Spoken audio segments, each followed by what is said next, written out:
I opened my eyes at 6:17 in the morning. The long, thin crack on the dormitory ceiling was still there, winding from the eastern wall toward the ceiling fan base like a faded river. I stared at it for 3 full minutes until something in my chest suddenly dropped. I knew this crack. The first Monday of September in my senior year of high school. I slowly sat up. First, I raised my hands and looked at them, 10 fingers, nails trimmed to 2 millimeters, a callus on my right ring finger from writing with a pen. I remembered this callus.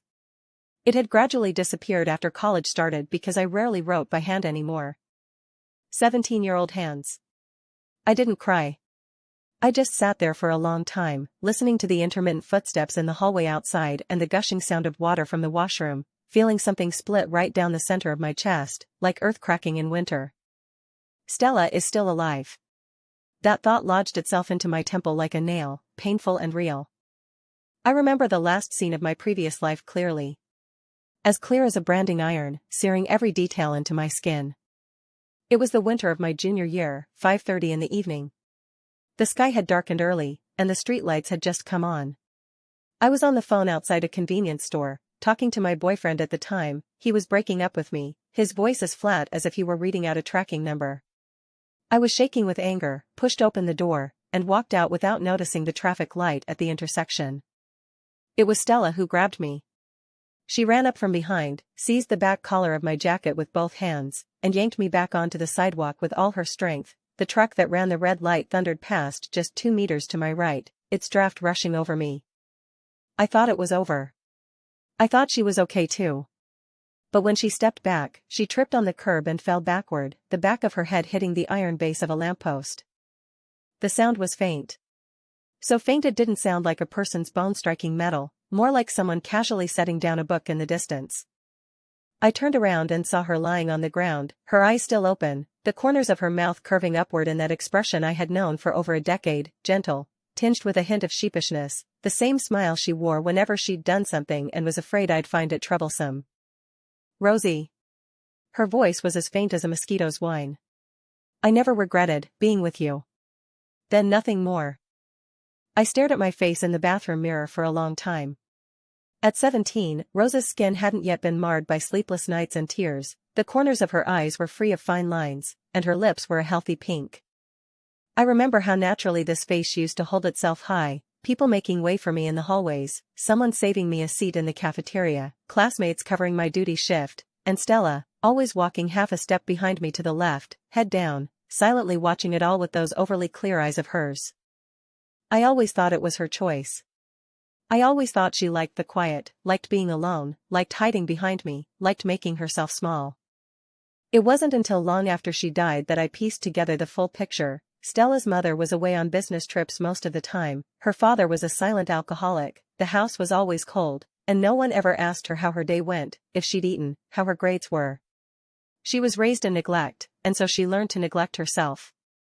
She once told me that when she was little, she was terrified of disappearing without anyone knowing, but she said it with a smile, in a light-hearted tone, as if she were telling someone else's story. I didn't take it seriously back then. I thought she was joking. And those girls at school. In my past life, I never noticed how they operated in my blind spots, tormenting Stella in ways that left no sound.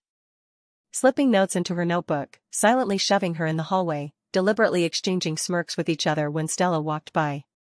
It all happened when I wasn't around. It was all buried deep inside Stella, never once mentioned to me. Because she didn't want to trouble me. I splashed cold water on my face, feeling the piercing chill seep through my skin, all the way into my bones. This time is different.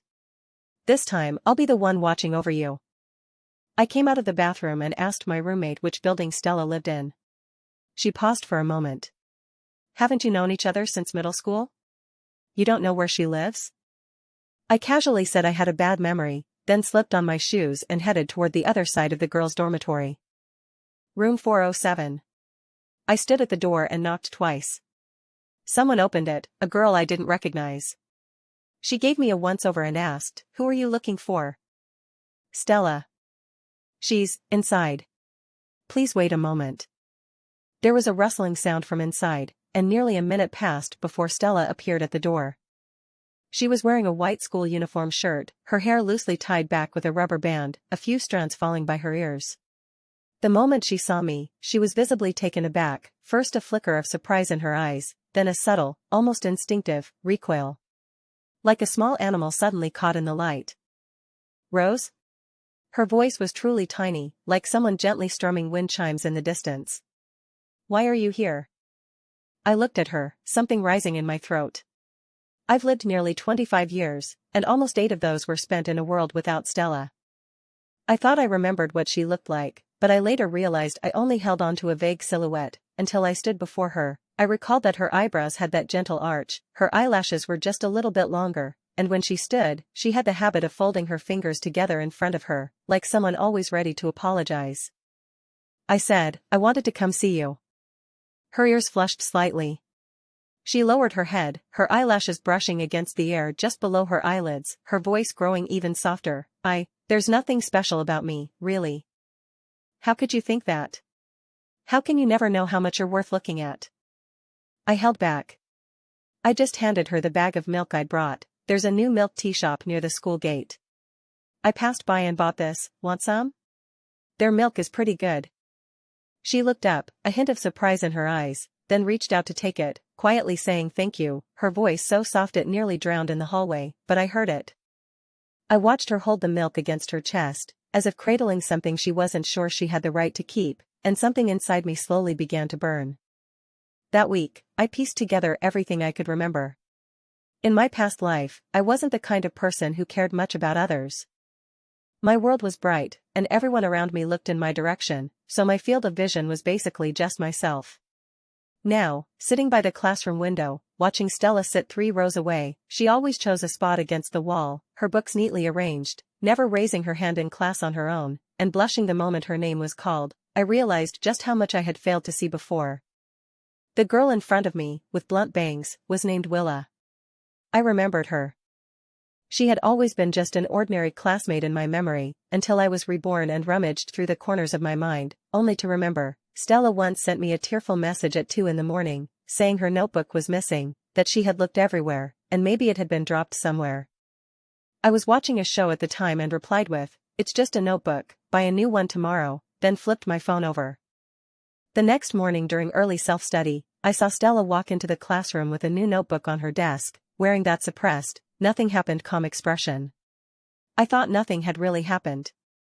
Now I know, that notebook had been shoved into a trash can in the hallway, with water poured all over it. Stella bought a new one with her own money and didn't say a single word to me, because she was afraid I would argue, afraid I would get into trouble, afraid I would think she was a burden. I spent 2 days remaining unobtrusively around Willa's circle. They didn't speak loudly, but with a kind of contempt I recognized, a contempt that didn't need volume, living instead in their eyes, in the curve of their lips, in the deliberately loud little laugh Stella elicited each time she passed by. Wednesday, between classes. Stella went to get water. On her way back, Willa said something to the person beside her, and the whole table turned to look at her, then lowered their heads and chuckled softly. Stella's steps faltered for a moment, audibly slowing down, then she bowed her head and hurried back to her seat, set her cup on the desk, opened her book, and kept her expression blank. I observed all of this quietly. I didn't act immediately. I was waiting for the right moment, not to barge in and start a loud argument in front of everyone, but to end it cleanly, without leaving any lingering fallout for Stella. The opportunity came on Friday afternoon. I went to have a word with the dean of students. I'm Rose, after all. My father donated a library to this school, so the dean greeted me with a subtle, polite deference. I didn't come in demanding punishment. I simply recounted those incidents involving Willa and the others calmly, the notebook, the looks during class breaks, the shoving in the hallway. Though I wasn't there myself at the time, I had found a witness, a girl who happened to pass by. She just wasn't sure if she should get involved. The dean's expression shifted several times. Finally, I said, I'm not asking you to make a big scene. I just hope you'll have a talk with them. And after that, let me know how it went. On the same Friday evening, I found Stella. She was studying in a corner of the library, alone, with a cup of water and an eraser on the table. When she wrote, she habitually lowered her head, the tip of her pen making a faint rustling sound against the paper. I sat down across from her. She was startled, looked up, and upon seeing it was me, her ears turned red again. Studying? I set my bag down. She nodded, then lowered her head. How did you? I'm here to study too, I said calmly. Don't mind me, just read your book. She glanced at me, that was a look I had come to recognize anew in this life. It carried a hint of uncertainty, a flicker of happiness she couldn't quite hide, but she quickly suppressed it, burying it back into the pages of her book. And so we sat side by side like that for nearly 2 hours. Just before 8 o'clock, her stomach let out a faint sound. She froze instantly, her blush spreading to the tips of her ears. Pressing her face against the pages of the book, her voice came muffled through the paper, I'm sorry. I pushed the cookies from my own bag toward her and said, Eat up, I brought extra. There was a moment of silence. Then came a faint rustling, the cookie package being opened with careful hands. I lowered my gaze to my book, and the corners of my mouth unconsciously lifted just a little. After October began, I started consciously spending more time with Stella. This required a certain finesse. Not the kind of overwhelming, sudden enthusiasm that would only leave her at a loss, even make her wonder if something was wrong with her, why I was suddenly being so nice. Stella isn't someone who rejects kindness. It's just that she's too unaccustomed to being in a position to receive it, so anything that comes too quickly puts her on guard, makes her retreat. I just slowly, as if nothing out of the ordinary were happening, wove her into the fabric of my daily routine. Breakfast together at the cafeteria. I'd knock on her dorm door, say I had no idea what good things the cafeteria had to offer today, and that she, being a regular, should take the lead. She'd stand in the doorway, meal cart in hand, a dazed look in her eyes, but she'd still come along. We occasionally studied together. I told her the corner seat by the window in the library had the best lighting, and that you always sat there, so save one for me too. She said okay, and then she actually started saving me a seat, placing a book on my spot. When someone asked, she'd say it was taken, blushing as she stood there until I arrived. When we met on the road, I'd take the initiative to hold her hand for a while. Her hands were always cold, and she'd always freeze for a moment when I first took it, like someone who hadn't expected anyone to reach out. But she never pulled away. In mid-October, an autumn rain came. When I came out of the teaching building, I saw Stella standing under the eaves of the corridor, hugging her backpack, staring at the curtain of rain. She didn't have an umbrella. The rain was falling heavily, and shallow puddles had already formed on the ground. I walked over, opened the umbrella in my hand, and held it above her head, blocking most of the sky. She turned her head, startled for a moment. Let's go, I said. I'll walk you back. But, your umbrella isn't big enough for two. It is. I took her wrist and stepped out. If we walk close enough, it's fine. The rain drummed against the umbrella, crackling and pattering. We stood close enough that I could feel her shoulder against mine. She stiffened at first, then, little by little, relaxed. By the time she reached the dormitory building, one side of her sleeve was still damp. She lowered her head and said, I'm sorry, I squeezed your umbrella off to the side. I looked at her and sighed. Stella, I said, why do you apologize every time? She froze for a moment, then looked up at me. A tiny raindrop clung to her eyelashes, glistening briefly under the hallway light. I don't know. Her voice was very faint. It feels like, a lot of things happen because of me, and they end up causing trouble for others. I watched her expression as she said this, too calm enough to make one's heart ache. This wasn't false modesty, this was how she truly saw herself, she genuinely believed her very existence would bring trouble to others. You're not troubling me, I said, enunciating each word clearly. You're someone I want to get close to, Stella. She was silent for a long time, then lowered her head, her ears flushed bright red. She murmured something in a voice as soft as a mosquito's. I didn't catch it. What? I said. She took a deep breath. Me too. In late October, I received a piece of news that sent a chill down my spine. From a slip of the tongue Stella let out unintentionally, I pieced together the outline of what happened. In early November, her father would drive drunk after a gathering, Stella would be called by him that evening to pick him up, get into that car, and then the accident would happen. In my previous life, this had also occurred. Stella broke a bone and was hospitalized, spending 3 months recovering. Later, her grades plummeted and she went silent for a long time. Back then, I was too self-absorbed to notice. I only knew she did poorly in her studies because she missed classes in the hospital, never thinking to look deeper. I didn't tell her what I knew. I just went to her dormitory on October 30th, took her hand, and said, "I want to go out and have some fun this weekend. Will you come with me?" She said, "It's possible, but aren't your parents coming back on November 1st? Just one day," I interrupted her. "Saturday, during the day. I promised to have you back the same day." She hesitated for a moment, then nodded and said okay. That Saturday, I took her on a 2-hour bus ride to the seaside.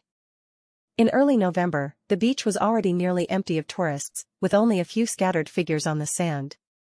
The sea wind was strong, tousling her hair into disarray.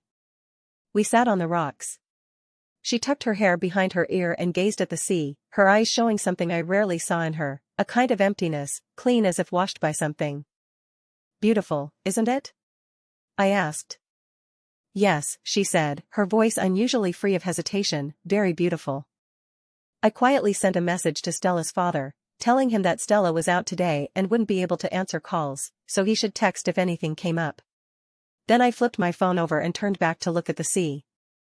In the evening, he did send a message, and I replied on Stella's behalf, saying her phone had died and someone had gone to pick her up. He had drunk too much and ended up not driving himself. I don't know if he realized what happened today, or if nothing happened at all, just an ordinary weekend. But Stella was fine, right beside me, eating the sugar-roasted chestnuts I bought, wrapped in my coat, staring blankly at the gradually darkening horizon for a long time. She said something that day, so softly it was almost spoken to the wind, and I wasn't sure if she meant for me to hear it, if only every weekend could be like this. I didn't respond. I just quietly moved closer, letting my shoulder rest against hers. She didn't pull away. In the second week of November, Stella's mother called to say her business trip would be extended and she might not be back for the rest of the semester. Stella took the call in the library. I was right beside her, listening as she said okay, I understand, and it's nothing, Mom, her voice flat, as if she were reporting something that had nothing to do with her. She hung up, placed her phone back on the table, and lowered her head to read again without saying a word. I placed my hand over hers. Her hand was still cold. She stiffened for a moment, but didn't pull away. "Does it hurt?" I asked softly. She was silent for a while, then said quietly, "I'm used to it." "Being used to it doesn't mean it doesn't hurt." She lifted her eyes to glance at me, then quickly lowered them, her lashes fluttering slightly, her voice even softer than before. "Why are you asking this?" "Because I want to know what you're really thinking," I said. "Stella, you don't have to say I'm fine every time." She didn't speak. For about 2 minutes, there was only the sound of someone flipping pages in the library, the murmur of quiet conversations, and a phone buzzing in the distance. Then, in a very soft voice, she said, "My mom never thought I needed her to come back." I didn't respond right away. "Every time she calls," Stella continued, her voice growing softer, so soft that I had to hold my breath to hear her clearly, "she asks whether I've eaten, how my grades are, if I need money, but she never asks whether there's anyone to keep me company, or if there's ever a day when I'm really unhappy." She stopped mid-sentence, lowered her head, and pressed her lips together. "Sorry, that was a load of useless talk." "It's very useful," I said. "Every word you said is useful." She paused for a moment, lifting her head. Her eyes were slightly red, but she didn't cry, just blinked her lashes forcefully, as if pushing something back. I didn't let go of her hand. "If you're ever unhappy," I said, "you can always tell me. Don't worry about being a bother. I'm here to listen." She lowered her head, and it was a long, long time before she let out a soft, slightly damp breath through her nose. During that time, we began messaging each other more and more frequently late into the night. Stella didn't sleep well. That's when I found out she'd started having insomnia at a very young age, often lying awake until 2 or 3 in the morning, staring at the bottom of the bunk above her, running through every thought in her mind until dawn. The first time she messaged me on her own was at 1:20 a.m., "Are you asleep?" I stared at those 3 words, and something inside me softened into a lump. I replied, "No, what's wrong?" She said, "Nothing, just can't sleep." I can't sleep either. "I'll keep you company." Say whatever you feel like. Then she started talking. She talked about how she had a cat named Machi when she was little, but one day it disappeared. She searched for 3 days, and in the end, never found it. She talked about how she loved sitting by the window in the library on rainy days, because from there she could see the rain outside and the lights inside at the same time. She talked about her homeroom teacher before high school, an old gentleman who would tell jokes when everyone was sleepiest in the afternoon, corny jokes, but Stella said those were the most genuine laughs she'd had throughout elementary school. The way she chatted was different from the way she spoke. When she talked in person, she always chose her words carefully, afraid of saying too much, afraid of saying the wrong thing, afraid of annoying others. But in messages, maybe because she couldn't see the expressions, she'd relax a bit, write complete sentences, and add a little smiley face in parentheses at the end. I answered each one seriously, asking for details and letting her continue. One night she sent me a message, "Why are you so kind?" I looked at those words, my heart aching a little, burning a little. I replied, "Because you deserve it." It took her a long time to respond, "Don't talk about me like that, it makes me shy." Then, "But, thank you." In late November, there was a follow-up to the Willa incident. The head teacher did indeed call them in for a talk and contacted their parents. I didn't pry into the details, but afterward, for a while, Willa would occasionally glance toward Stella during class. Her gaze was complicated but no longer carried that former contempt. Stella had no idea that I was involved in this. She just mentioned to me one day that the classmates in her row had been acting a bit off lately. I feel like, maybe it's just my imagination, but it seems like they don't look at me as much anymore. I said, "Maybe they're just busy with other things." She nodded, thoughtful, and then said, "Actually, I didn't care that much before, but sometimes when I run into them in the hallway, my heart still tightens a little." Tight? What? It's just. I don't know if I'll be. She paused, swallowed the words, and shook her head. Nothing. Don't worry about me. Do you think I don't know, Stella? You've been shoved, you've been laughed at, you've had your things thrown away. Every time, you bore it all alone, because you were afraid of bothering me, afraid I'd think you were too much trouble. I'm sorry. I'm sorry. I'm sorry. I swallowed those words and changed them. From now on, if you ever see anyone in the hallway who makes you nervous, just come and stand by my side. She looked up, a strange glint in her eyes. She froze for a moment, then couldn't help but curl the corners of her mouth. Okay. The first heavy rain of December fell on Wednesday afternoon, right after our third period class. Water from the playground had flooded in, and students in the hallway crowded together, umbrellas open with nowhere to put them, the noise mingling with the sound of rain.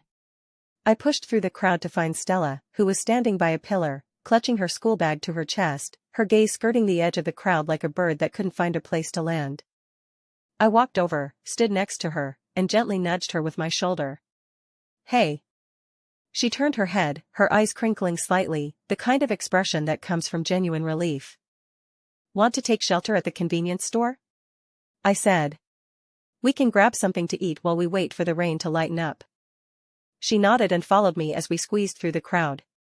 The store was warm, the smell of grilled sausages mingling with the wet scent of rain outside.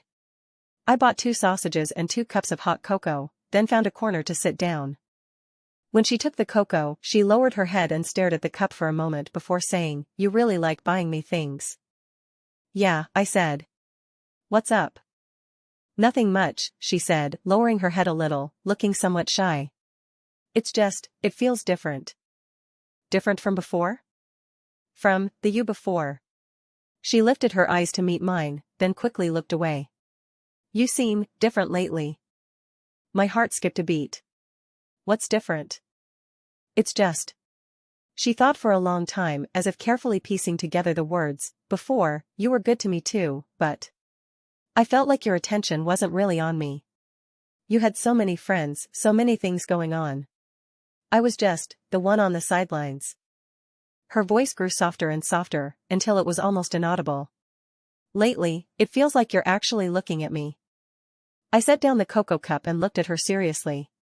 Stella, I said, you know, I've always thought of you as someone who would rather disappear in a crowd. She was startled for a moment. But now I understand, you're not willing to disappear. You just don't know if you're worth showing up. Her eyelashes fluttered, and her fingers tightened slightly around the cup. "You are worth it," I said. "Far more than you think you are." Rain was pouring outside the small shop, where some people were chatting, others were doing accounts, and in the distance, children were shouting about something. Stella kept her head down for a long time without speaking. Then, as if afraid of being heard, she said in an extremely low voice, "Sometimes I feel like if I disappeared, no one would notice." My fingers paused. This wasn't just an offhand remark. I knew what lay behind those words: her father's years of silence toward her, the reality of her mother's constant absence, the years she went unseen at school, the way she had made herself smaller and smaller until she had almost truly disappeared. "I would notice," I said, my voice steadier than I expected. "I'd be the first to notice." She finally lifted her head, her eyes slightly reddened, but she didn't cry. Her lashes only trembled faintly, like a bird trying to steady its wings. "Rose," she said, "can you always be like this?" "Always be like what?" "Always, look at me." Something caught in my throat. "Okay," I said. "I'll always be watching you." That night, the rain didn't stop until dawn. We stayed at the little shop and talked until past 5 in the morning, talked about everything, about her childhood, about why she had started getting used to speaking softly. She said that once, when she was little, she lost her temper at home and threw a cup. Her father didn't speak to her for an entire month after that. During that time, she had nightmares every night, dreaming that she had done something wrong without knowing what it was, and she would wake up still crying. "After that, I just got used to it," she said. "Keep your voice down, say less, and you won't make mistakes." Listening to her, my heart ached, but I didn't interrupt her, didn't rush to say it's okay or "it wasn't your fault." Those words were true, of course, but said too quickly and too lightly. They would make her feel that her feelings were just a problem to be soothed, not something worth being properly received. I just listened, occasionally asking a question so she knew I was there.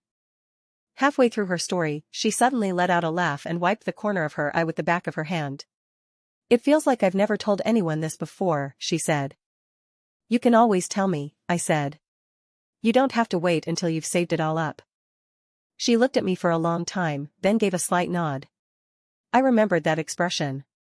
It wasn't moved, nor entirely joyful, it was something deeper than happiness, like something flickering in her eyes. Before winter break, we took a group photo together. It was by the school playground, the setting sun hanging low, stretching our shadows long. She held the phone, and I leaned in, but because of the backlight, both our faces came out a bit dark, with only the orange sky behind us. She said, "It turned out badly. Let's retake it." "No need," I said. "It looks fine like this." She stared at the phone for a while, then set the picture as her lock screen. I caught a glimpse but said nothing. In that moment, I felt something indescribable opening up a space inside me, warm, like the morning light seeping through a gap in the curtains, soundless, yet unmistakable. On the second day of winter break, Stella texted me saying her dad had drunk too much and smashed the kitchen bowls. She was locked in her room alone, asking if she could call me tonight. I threw on my coat, hailed a cab, and went straight to the downstairs of her building. Standing there, I texted her, "I'm downstairs. Can you come down?" She replied after nearly 10 minutes, saying, "You came?" I said, "I'm here. Hurry up." Another 5 minutes later, she appeared at the stairwell entrance, wearing thick pajamas with a cotton jacket over them, her hair disheveled. When she saw me, she froze for 3 seconds, then walked over, stopped in front of me, and said nothing. The streetlight illuminated half her face brightly, while the other half remained in shadow. Her eyes were still red-rimmed. I said, "Want to grab some midnight snacks?" She blinked hard and nodded. We found a roadside noodle shop, and when the steaming bowl of soup noodles was placed on the table, she held the bowl in her hands, but her hands stopped moving. She didn't pick up the chopsticks. She just lowered her head, a tear hanging on her eyelashes, falling into the bowl without a sound. I didn't pretend not to see it, nor did I immediately hand her a tissue. I just placed my hand on the back of hers and gently pressed down. "Go ahead and cry," I said. "No one else is watching here." She took a breath, her nose turning red, and then cried softly for a while. It wasn't a loud sob, just a muffled cry, tears streaming down. I stayed with her, waiting until she finished, until she grabbed a tissue to wipe her face, until she picked up the chopsticks again. Was it good? I asked. It was good, she said, her voice a bit hoarse, very good. We finished that bowl of noodles just like that, shared a plate of dumplings, and chatted about this and that until after 12 at night before heading home separately. After she got home, she sent a message, "Thank you for coming to see me today." I replied, "You can call me anytime from now on." She said, "Wouldn't that be too much trouble?" I said, "Stella, how many times have I told you?" She was silent for a moment, then said, "All right, I'll call you from now on." In the second half of senior year, March. I was on my way to the cafeteria when I got a message from Stella. It wasn't text, it was a voice message, very short, 3 seconds. There was wind, footsteps, and then her voice, so faint it was almost broken, rose. "I'm at the back gate of the school, can you come?" I turned around and ran immediately. There weren't many people near the back gate. Stella was standing under a plane tree, holding her phone, with a thin, long red mark on her face. Something had scratched it, and it hadn't faded yet. I walked over, stood in front of her, said nothing. I just gently brushed aside the hair on that side of her face and looked at the mark. "Who?" I asked. She shook her head, lowered it, and spoke very softly. "It wasn't on purpose, I bumped into them in the hallway, it was my own fault." "Stella." She paused, lifted her head, and seeing my expression, her eyelashes trembled slightly. "You don't need to speak for them," I said, my voice flat. "Just tell me what happened." She was silent for a moment, then slowly spoke. "It was neither a small nor a big matter. A new friend of Willa's, not from our class, who didn't know me, nor was aware of the relationship between Stella and me before, had shoved Stella in the hallway. The push was forceful, causing Stella's face to scrape against the corner of a protruding nail on the wall. Then that person strode away without even looking back." I paused for a moment, taking a deep breath. "Does it hurt now?" I asked first. She shook her head. "It doesn't hurt, it's just that." "Then let's go to the infirmary first," I said, taking her wrist. "After that, we'll talk to the homeroom teacher." "No need to trouble." "Stella." She fell silent. I softened my tone. "I know you don't want to make a big deal out of this. But this can't just be let go. Not for revenge, but because if we let it slide this time, there will be a next time. You deserve to be treated well, this is what you're owed, not a burden." She looked at me, her eyes slowly turning red. She didn't cry, only her lashes trembled slightly. "Okay," she said, "I'll do as you say." In the end, that matter wasn't handled lightly. The other party's parents were called in, a formal apology was made, and the homeroom teacher specifically addressed the issue of boundaries between classmates during the grade assembly. Though no names were mentioned, everyone involved knew what it was about. Stella asked me afterward, "Did you do something beforehand?" I neither admitted nor denied it, just looked at her. She stared at me for a long time, then said, "Have you been helping me for a long time?" That sentence wasn't a question. I said nothing. She lowered her head, fingers twisting the hem of her clothes, her voice as faint as a mosquito's hum. "I used to think you wouldn't notice those things." "It might not have been there before," I said, "but it is now." She took a deep breath and lifted her head. Her eyes held something that, once I saw it, I had to brace myself to endure. It was the look of someone long overlooked, suddenly realizing someone had been quietly watching over her from the shadows. It wasn't entirely gratitude, it was more like the dizziness that comes after a long drought. "Why," she said, "why are you doing this to me?" "Because you're worth it." "But I haven't done anything that would make anyone think I deserve it." "Stella," I interrupted her, "deserving to be treated well doesn't require you to do anything to earn it. You exist here. You yourself are enough." She stared at me, her lashes trembling violently for a moment, and then her tears finally fell beyond her control, not a single drop, but a stream. She wiped them roughly with the back of her hand, but couldn't get them all, so she wiped again with her sleeve. I pulled her closer and gently embraced her. She stiffened at first, then slowly buried her face in my shoulder, crying softly, trying so hard to hold it in, but still letting out a few broken sounds. What's wrong with you?" she choked out, her voice coming from near my shoulder. "Lately, you've been. What's wrong? How do you seem to know everything?" She took a breath. It's like you've been waiting for me to speak. I've been waiting for you, Stella. Waiting for you to speak, to cry, to realize you don't have to carry it all alone. I gently patted her on the back, saying nothing. One evening in late spring, we climbed over the back wall of the school to go see the stars. It was Stella who first suggested it. She said that as a child, at her grandmother's place in the countryside, sitting in the yard on summer nights, she could see the sky filled with stars, one of the few truly beautiful memories she held. We brought 2 thick jackets, found a patch of grass on the hill behind the school, spread the jackets on the ground, lay down, buried our heads in the darkness, with the dense, countless stars canopying above us. That night was very quiet, with even the wind subdued. Occasionally came the sound of insects, and from afar, the sporadic noise of cars. "Do you know the constellations?" she asked. "Not really," I said. "I only know Orion, because it's easy to spot." "I know a few," she said, and began pointing them out for me. Her voice was soft in the night, gesturing as she spoke. Orion, Ursa Major, the North Star, and then her favorite, the Pleiades. She said it wasn't bright, but it was a cluster of many stars that had to be looked at carefully to be seen.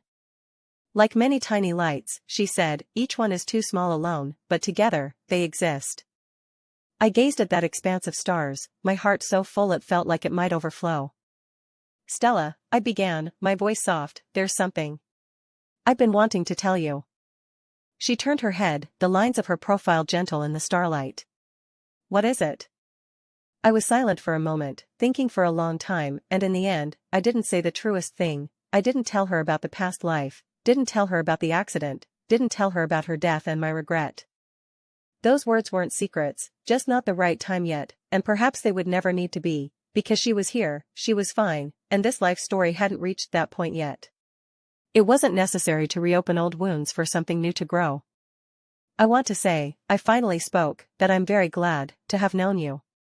She was taken aback for a moment, then smiled, a smile I rarely saw on her face. It wasn't the light, subconscious kind meant to cover things up, but one that truly welled up from within. "Me too," she said. "I'm very glad to have you." Then she looked back at the starry sky, her voice as soft as if speaking to the night itself. "For a long time, I used to think it wouldn't matter if I just disappeared." My heart tightened. "But lately," she continued, "lately I've been feeling that, maybe it's not so bad to stick around." The lightness of her tone made it sound so casual, like she was mentioning something trivial, but I could tell how much weight was behind it. I quietly took a deep breath, feeling something loosen and tighten over and over again. "It's not keeping it is fine," I said. It's good that you're here. If you weren't here, I would feel awful." She didn't say a word, just tilted her head and leaned it against my shoulder, so lightly, like a falling leaf settling on a branch, afraid of snapping it. I didn't move. I let her lean, my gaze fixed on the starry sky above. The North Star shone steadily at the top. I thought to myself, I'll probably just keep watching you like this, Stella. If you face north, I'll be your North Star, not necessarily the brightest, but always there for you to find whenever you look up. After the college entrance exams ended, we went to the seaside together. It was the same place as last time. The sea in November was cold, but the June sea was a different story entirely, crystal blue, with waves that lapped over our feet, wetting our soles. She stepped into the surf, holding up her skirt, and looked back at me with a smile that made me lose my focus for a moment. "Rosie," she called out to me. "Come over here." It was Rosie. She rarely used that name before, mostly Rose, all formal and proper. But lately, she'd started calling me Rosie. Sometimes she'd blush a little as she said it, as if it slipped out, but she still said it. I rolled up my pant legs and stepped into the water. The waves were cool, lapping over my ankles, receding, and then coming back. "What did you just say?" I asked on purpose.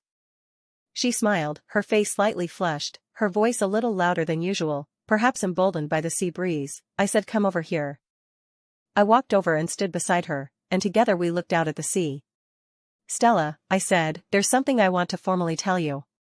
She turned her face to look at me, her cheeks faintly sun-kissed, her eyelashes quivering slightly against the backlight. "From now on, no matter what happens, you call me first," I said. "Whether you run into trouble, or have something to say, or even just can't sleep and want to talk, you call me first." "And then?" There was a hint of laughter in her voice. Then I came. She looked at me for a long time. The sea breeze tousled her hair, but she didn't bother to fix it, just held that gaze, the kind that slowly thawed, a little dazed, yet growing steadier by the second. Rose, she said softly, you know. I used to think that your kindness to me was just out of habit, because I was always by your side. And now? Now I feel. She lowered her head, her eyelashes brushing downward for a moment before lifting again, her eyes clear, clearer than the sea. Now I feel that you truly hold me in your heart. Yes, I said, without needing to think, the words escaping on their own, I always have. Always have. This life, the last life, every life, always, forever. She didn't cry. She simply smiled, that rare, overflowing smile that seldom graced her face. It spread from the corners of her eyes to the edges of her lips, illuminating her entire face, more dazzling than the sunlight reflected off the sea. Then let me tell you something too, she said, her voice soft but steady. I've kept you in my heart just the same.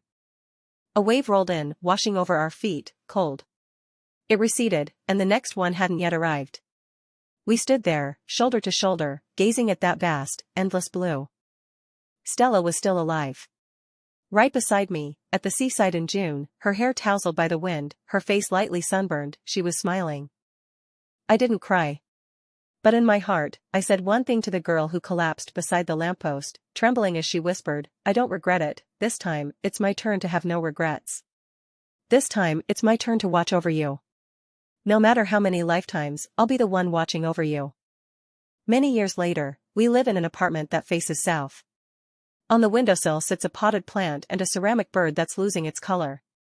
On winter mornings, sunlight streams through this window, spills onto the floor, and it's warm. Stella has changed a lot, but she hasn't changed at all. She still doesn't know how to respond when someone says thank you. She still pauses for a second before entering a door to steady herself. She still quietly observes people's expressions after finishing a sentence. But at night, after the lights are off, she tells me about something she feels she didn't do well enough that day.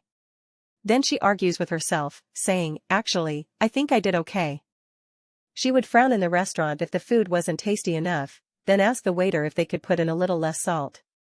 She would roll her eyes at me when I said she looked beautiful, and say, I know, then turn away to hide a smile.